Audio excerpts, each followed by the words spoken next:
नमस्कार, वो स्वागत है आपका। आप देख रहे हैं जी राजस्थान। मैं हूं आपके साथ मनीष शर्मा। बुलेटिन की शुरुआत कर लेते हैं बड़ी खबर के साथ। बड़ी खबर है कांग्रेस अध्यक्ष चुनाव से जुड़ी हुई। कांग्रेस अध्यक्ष के लिए नामांकन की तस्वीर देखिए। जैसे जैसे वक्त आगे बढ़ रहा है तस्वीर साफ हो रही है। मल्लिकार्जुन खड़गे अब से थोड़ी देर में नामांकन दाखिल करेंगे। शशि थरूर ने नामांकन दाखिल कर दिया है। और एक और बड़ी बात यह कि के.एन. त्रिपाठी ने भी नामांकन दाखिल किया है। पहले कहा जा रहा था कि दिग्विजय सिंह नामांकन दाखिल करेंगे, लेकिन दिग्विजय सिंह ने ये कहकर क्लियर कर दिया कि खड़गे मुझसे सीनियर है, मैं उनको सम्मान करता हूं, ऐसे प्रस्तावक के तौर पर मैं सामने आया हूं। लेकिन फिर कहा जा रहा था कि शशि थरूर वर्सेस खड़गे के बीच में जो है हम देख सकते हैं तस्वीर। लेकिन एक और बड़ी अपडेट इस बीच सामने आई है कि के.एन. त्रिपाठी ने भी नामांकन दाखिल कर दिया। यानी अभी त्रिकोणीय मुकाबला हो चुका है। के.एन. त्रिपाठी, शशि थरूर और मल्लिकार्जुन खड़गे अब से थोड़ी देर में नामांकन दाखिल करेंगे और ये तस्वीर धीरे धीरे साफ होती हुई नजर आ रही है। शशि थरूर ने नामांकन दाखिल कर दिया है और खड़गे अब से कुछ देर में नामांकन दाखिल करेंगे। के.एन. त्रिपाठी ने भी नामांकन दाखिल कर दिया है। तो ये तीन जो उम्मीदवार हैं वो मैदान में, जिन्होंने नामांकन दाखिल, अभी के.एन. त्रिपाठी ने नामांकन दाखिल किया। खड़गे अब से कुछ देर का वक्त बताया जा रहा है जब नामांकन दाखिल करेंगे। और शशि थरूर ने नामांकन दाखिल कर दिया है। ये बड़ी अपडेट इस वक्त आपके सामने। सहयोगी मनोहर कामर को कर लेते हैं, जो कि लगातार इस खबर पर नजर बनाए हुए हैं। मनोहर से हम अपडेट जान लेते हैं। मनोहर, पहले कहा जा रहा था थरूर वर्सेस खड़गे, लेकिन अभी मुकाबला हो चुका है त्रिकोणीय। तरीके से उम्मीद की जा रही थी कि नामांकन दाखिल होने के लिए 3 बजे का इंतजार किया जाना चाहिए। जैसे जैसे समय नज़दीक आ रहा है, आप तस्वीर क्लियर होती जा रही है। अब तक 2 नामांकन हो चुके हैं। पहले जिक्र हम कर रहे थे कि शशि थरूर और जो मल्लिकार्जुन खड़गे 2 ही नामांकन सामने आ रहे हैं। लेकिन अब तीसरा नामांकन जो के.एन. त्रिपाठी, झारखंड के पूर्व मंत्री रहे हैं, झारखंड में मंत्री रहे हैं और बड़े सीनियर और कद्दावर नेता हैं झारखंड के, उन्होंने दाखिल कर दिया। इसके बाद में अब इंतजार हो रहा है मल्लिकार्जुन खड़गे का। कुछ ही देर बाद में मल्लिकार्जुन खड़गे यहाँ पर पहुँचेंगे और अपना नामांकन दाखिल करेंगे। जैसा कि मल्लिकार्जुन खड़गे को लेकर के तमाम सीनियर नेता उनको सपोर्ट कर रहे हैं, सब प्रस्तावक बन रहे हैं, तो जाहिर है कि वो सबसे बड़े दावेदार और उम्मीदवार के तौर पर यहाँ उभर कर सामने आ रहे हैं। तो वो थोड़ी देर बाद में सीनियर नेताओं के साथ में यहाँ पहुँच करके अपना नामांकन दाखिल करेंगे। जैसा कि हमने तस्वीरों में बताया कि नामांकन प्रक्रिया को लेकर किस तरीके से चुनाव प्रभारी मधुसूदन मिस्त्री अपनी पूरी टीम के साथ में यहाँ पर पूरी डेस्क लगा करके नामांकन है वो ले रहे हैं। और जो उम्मीदवार है उनके साथ में कोई अव्यवस्था नहीं हो, किसी भी तरीके से कोई जो असुविधा ना हो, उसको लेकर के पूरी व्यवस्था यहाँ पर प्रॉपर तरीके से, जिस तरीके से जो अन्य तरीके से जो चुनाव की प्रक्रिया की जाती है वैसी प्रक्रिया यहाँ पर कांग्रेस के चुनाव प्रभारी करते हुए नजर आ रहे हैं। और बाकायदा एक डेस्क लगाकर तमाम टीम के साथ यहाँ पर मौजूद हैं और इसी डेस्क पर आकर के नामांकन वो सबमिट करवा रहे हैं उम्मीदवार। जी, थरूर ने तो शुरुआत में मनोहर क्लियर कर दिया था कि वो नामांकन दाखिल करेंगे, लेकिन दिग्विजय सिंह पर सस्पेंस कहीं ना कहीं बरकरार था। अब तो उन्होंने भी क्लियर कर दिया ये कहकर कि वो सम्मान करते हैं खड़गे का और उन्होंने प्रस्तावक के तौर पर वो सामने आए हैं। और इस बीच एक सस्पेंस ये सामने आया कि के.एन. त्रिपाठी ने भी नामांकन दाखिल कर दिया। ये भी एक बहुत बड़ी अपडेट है। मनोहर, क्या लगता है जैसे जैसे जो वक्त है वो आगे बढ़ता जा रहा है, हम देख सकते हैं किसी और नेता का भी नाम सामने आ सकता है?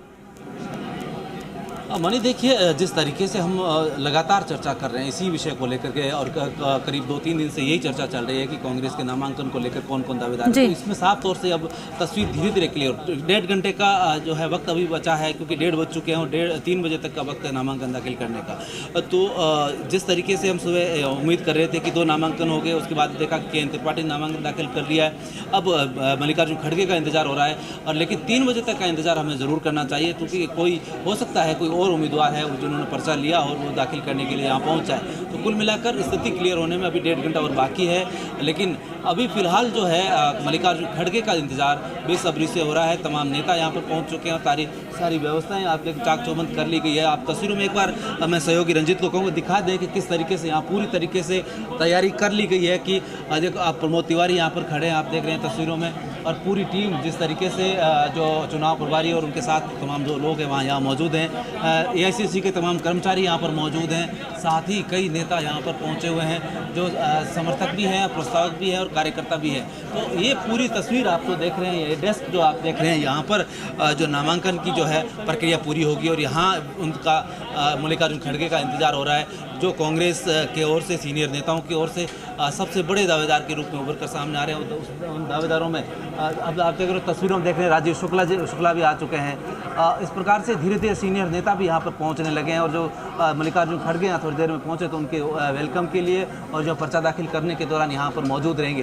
तो कुल मिलाकर ये एक मैसेज देने की भी कोशिश है कि जो कांग्रेस का सबसे बड़ा दावेदार, बड़ा उम्मीदवार जो है वो मल्लिकार्जुन खड़गे हैं और उनको सपोर्ट जिस तरीके से पार्टी के लिए करना है, ये पूरी जो प्रक्रिया है वो चल रही है। और अभी फ़िलहाल जो है 1.5 घंटे का वक्त और बाकी है, इस वजह से अभी जो है कह पाना जल्दी होगा कि नामांकन कुल कितने आएंगे। लेकिन फ़िलहाल जो है जानकारी मिल रही है कि 2 नामांकन हो चुके हैं, तीसरा नामांकन है वो मल्लिकार्जुन खड़गे का होने वाला है।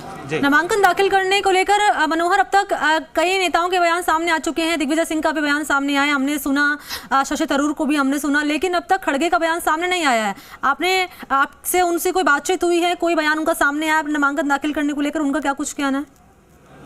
देखिए, जिस तरीके से अचानक जो खड़गे का नाम सामने आया उसके बाद खड़गे अब तक मीडिया से रूबरू नहीं हुए, लेकिन ऐसी उम्मीद की जा रही है कि जैसे ही वो यहाँ नामांकन दाखिल करेंगे उसके बाद में वो मीडिया से जरूर रूबरू होंगे और अपनी जो बात है वो मीडिया के सामने रखेंगे कि किस तरीके से उनकी उम्मीदवारी को लेकर के पार्टी ने उन पर विश्वास जताया और किस तरीके से वो आगे प्रचार करके पार्टी के अध्यक्ष बनने की ओर अपना काम करेंगे। तो ये सब चीज़ें हैं, अभी थोड़ी देर बाद देखने को मिलेगी। यहाँ पर जैसे ही खड़गे पहुँचे, चूँकि सीनियर नेता यहाँ पहुँचना शुरू हो चुके हैं, तो ऐसा अनुमान है कि कुछ ही देर बाद में वो यहाँ पर पहुँच जाएंगे। आप जिस तरीके से ये जो पूरी प्रक्रिया चल रही है चुनाव को लेकर, नामांकन को लेकर, इसमें साफ है कि जो घटनाक्रम जल्दी बहुत तेज़ी से बदलता गया और जैसे हर दिन के एक नया नाम उभरता गया। जिस तरीके से मुख्यमंत्री अशोक गहलोत का नाम जो इस दौर से बाहर हुआ, उसके बाद दिग्विजय सिंह कल शाम तक रहे, उसके बाद आज सुबह मल्लिकार्जुन खड़गे इस पूरी रेस में आ चुके हैं। और खड़गे पर अब जिस तरीके से तमाम समर्थक और प्रस्तावक सीनियर नेता बन रहे हैं, उससे जाहिर है कि वह उनको लेकर के सबसे बड़े दावेदारी की पार्टी की ओर से की जा रही है और वो अभी थोड़ी देर बाद में नामांकन दाखिल करेंगे। मनी, बिल्कुल, मैं चाहूंगी मनोहर आप दर्शकों के साथ जानकारी साझा करें, क्योंकि अगर बात कर ली जाए खड़गे की, तो खड़गे का जो जनाधार है वो दक्षिण में माना जाता है। अगर बात कर ली जाए शशि थरूर की, तो उनका केरल में अच्छा खासा जनाधार माना जाता है। और जैसे में अब KN त्रिपाठी का नाम जो है वो भी सामने आ चुका है, तो इनका जनाधार किस क्षेत्र में, मैं चाहूंगी ये जानकारी भी आप दर्शकों के साथ साझा करें, क्योंकि राजनीति में कभी भी बड़ा उलटफेर हो सकता है, ना जाने कब कौन अध्यक्ष बन जाए, तो ये भी जानना बहुत जरूरी है दर्शकों के लिए।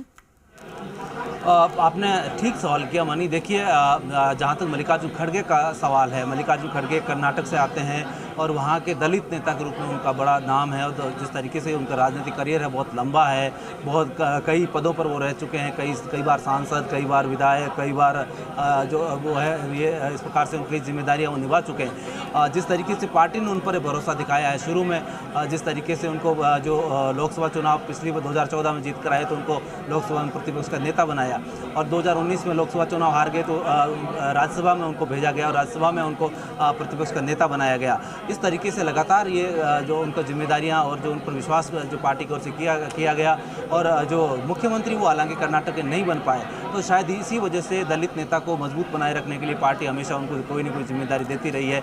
और जहाँ तक उनका वोट बैंक का बात जिस तरीके से कर रहे हैं, तो 9000 डेलीगेट्स हैं इस पूरे प्रक्रिया के लिए और वोटिंग के लिए। 9000 डेलीगेट्स में कांग्रेस पार्टी में जिस तरीके से सीनियर नेताओं का समर्थन जो आज इस तस्वीर से मैसेज जाएगा, तो उसी तरीके से उनके सपोर्टर उनके साथ में आते जाएंगे। हालांकि कांग्रेस और गांधी परिवार चाहती है कि ये चुनाव हो जाए और चुनाव होने से एक पार्टी के इंटरनल जो डेमोक्रेसी है उसका एक मैसेज है, स्ट्रॉन्ग मैसेज है, वो पब्लिक में और राजनीतिक पार्टियों में जाएगा। कोशिश इस तरीके से की जा रही है, लेकिन जिस तरीके से खड़गे का एक अपना आप कद है, उनकी स्वच्छ छवि है और उनका जो पूरा कार्यकाल और उनके लिए एक बड़ा सम्मानजनक जो पूरा करियर रहा है, इस वजह से हो सकता है कि नामांकन वापसी के लिए भी कई प्रयास किए जा सकें और 8 तारीख को नामांकन वापसी का जो लास्ट डेट है उस तक निर्विरोध निर्वाचित होने की भी संभावना बनी हुई है। तो कुल मिलाकर ये स्थिति बनी हुई है। एक इसमें इंटरेस्टिंग और रोचक बात मैं आपको बताना चाहूँगा मनी कि मल्लिकार्जुन खड़गे का नामांकन और खड़गे का नाम कहाँ से आया, तो सूत्रों का कहना है कि ये जो